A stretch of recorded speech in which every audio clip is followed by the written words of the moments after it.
काय व्यवस्थित चाललाय ना अभ्यास मी? आता मन लावून अभ्यास करायला हवा ना. हो. पण चहा कॉफी काय पाहिजे असेल तर सांग बरं का. म्हणजे काय सारखा अभ्यास केला ना की आळसटल्यासारखं होतं. कॉफी चहा प्यायला की एकदम फ्रेश. अगं टॉपिक इंटरेस्टिंग असेल तर फार काही वाटत नाही एवढं. हो का? असा कुठला इंटरेस्टिंग विषय आज तुझा? आज ना आपल्याला नेमकी भीती का वाटते ना हे एक्सप्लेन केलं या चॅप्टर मध्ये. ती का वाटते? अगं उर्मी, म्हणजे तुमच्या प्रोफेसरना वेगळं सांगायलाच नको की परीक्षेची का भीती वाटते विद्यार्थ्यांना. अगं उलट ते आम्हाला सांगतात की आम्ही का घाबरतो. खरंय, गंमतच आहे बाई अगदी.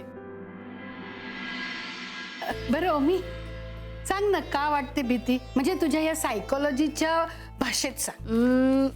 खरं तर सोपं आहे. म्हणजे सांगायलाच गेलं ना तर भीती वाटणं ही खूपच नैसर्गिक भावना आहे.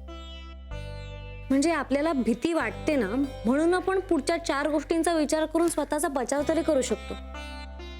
पण बऱ्याचदा आहे ना ही भीती खूप अवाजवी पण असते. अगं अवाजवी भीती म्हणजे कशी असते भीती? अवाजवी म्हणजे आता उदाहरणार्थ एखादी व्यक्ती जर आपल्याला काहीतरी लपवायला सांगते किंवा स्वतःच काहीतरी लपवत असेल ना तर त्या व्यक्तीच्या मनात एक अनामिक भीती असते बघ.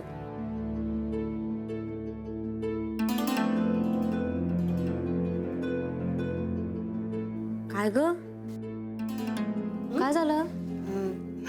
नाही काही नाही ग, तू सांग ना पुढे पुढे. हा, तर एखाद्या व्यक्तीच्या मनात जेव्हा भीती असते ना तेव्हा त्याचं मन ना सतत त्याला खात राहतं. म्हणजे त्याचा काहीचा त्रास होतो बघ.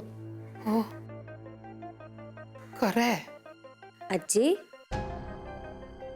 कसला विचार करतेस? अगं इतकी का घाबरली आहेस? मी आजी, काही लपवतेस का? मी मी मी मी कशाला लपवीन ना काही. अगं बाई, दूध ठेवलंय विसरूनच गेले.